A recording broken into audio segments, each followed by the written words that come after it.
வேர்க்கடலையில் புலாவ் எப்படி செய்கிறதுன்னு தான் பார்க்க போகிறோம். 1 கப் வேர்க்கடலையை ஊற வச்சு எடுத்துருக்கேன். காலையில் செய்யணுன்னா நைட்டு ஊற வச்சுக்கணும். நைட்டு செய்யணுன்ட்டா காலையில் ஊற வச்சு எடுத்துக்கோங்க. ஒரு 4-5 மணி நேரம் இது ஊறணும். இதை நம்ம வேர்க்கடலையில் தான் செய்யணும்னு இல்லை, கொண்டக்கடலை அதாவது சுண்டல்னு சொல்லுவோம் இல்லையா, சுண்டலில் கூட செய்யலாம். கருப்பு சுண்டல், வெள்ளை சுண்டல் எதில் வேணாலும் நம்ம செய்யலாம். ஆனால் சுண்டல் ஒரு 4-5 மணி நேரம் ஊற வச்சதுக்கப்புறம் சமைக்கணும்.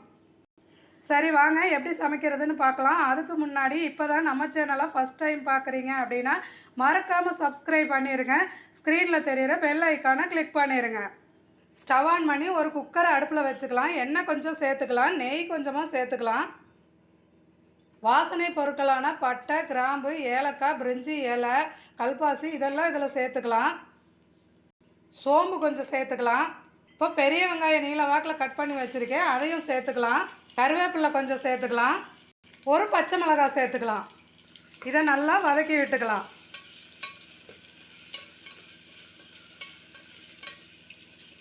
வெங்காயம் நல்லா வதங்கட்டும்.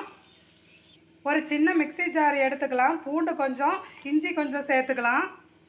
ஒரு பச்சை மிளகாய் சேர்த்துக்கலாம். மல்லியும் புதினாவும் கொஞ்சம் சேர்த்துக்கலாம். இதை மிக்ஸி ஜாரில் போட்டு நல்லா அரைச்சி எடுத்துக்கலாம். வெங்காயம் நல்லா வதங்கிடுச்சு. இப்போ நம்ம அரைச்சி வச்சுருந்த இஞ்சி பூண்டு பேஸ்ட்டையும் இதில் சேர்த்துக்கலாம். பட்டை, கிராம்பு, சோம்பு, ஏலக்காய் எல்லாத்தையும் வறுத்து அரைச்சி பொடி பண்ணி வச்சுருக்கேன், அதை ஒரு ஸ்பூன் சேர்த்துக்கலாம். இப்போ இதை நல்லா பச்சை வாசனை போக வரைக்கும், இஞ்சி பூண்டோட வாசனை போக வரைக்கும் நல்லா வதக்கி விட்டுடலாம். இப்போது 2 தக்காளி கட் பண்ணி வச்சுருக்கேன், இதையும் இதில் சேர்த்துக்கலாம். நான் 2 டம்ளர் அரிசி எடுத்திருக்கேன், அதனால 2 தக்காளி சேர்த்தேன். நீங்கள் அரிசி கூட குறைய எடுத்திங்கன்னா தக்காளியை கூட குறைய சேர்த்துக்கலாம். சில்லி பவுடர் 1/2 டீஸ்பூன் சேர்த்துக்கலாம். பிரியாணி மசாலா 1 ஸ்பூன் சேர்த்துக்கலாம். உப்பு ஒரு தேவையான அளவுக்கு 3/4 ஸ்பூன் சேர்த்துக்கலாம். கரம் மசாலா 1 ஸ்பூன் சேர்த்துக்கலாம். இதை நல்லா கலந்து விட்டுறலாம். நல்லா கிரேவி ஆக வரைக்கும், தக்காளி நல்லா கரைஞ்சி கிரேவி ஆக வரைக்கும் வதக்கி விட்டுறலாம். இப்போ நல்லா தக்காளி கிரேவி ஆயிடுச்சு. 1 ஸ்பூன் தயிர் சேர்த்துக்கலாம். இதை நல்லா கலந்து விட்டுக்கலாம். இப்போ இதில் வேர்க்கடலையை சேர்த்துக்கலாம். இதை நல்லா கலந்து விடணும். ஒரு 2 நிமிஷம் வேர்க்கடலையில் உப்பு காரம் எல்லாம் பிடிக்கணும். நான் சீரக சம்பா ரைஸ் தான் 2 டம்ளர் கழிஞ்சி எடுத்து வச்சுருக்கேன், இதை இதில் சேர்த்துக்கலாம். இதுக்கு பாசுமதி ரைஸு, சாதாரண சாப்பாட்டு புழுங்கல் அரிசி கூட நான் சேர்த்துக்கலாம். 2 டம்ளர் சீரக சம்பா எடுத்து 3 டம்ளர் தண்ணி சேர்த்துக்கலாம். நீங்கள் உங்கள் வீட்டில் எந்த ரைஸ் எடுக்கிறீங்களோ உங்கள் வீட்டு அளவுப்படி தண்ணி சேர்த்துக்கலாம். இப்போ இதை நல்லா கலந்து விட்டு உப்பு காரமும் பார்த்துக்கலாம்.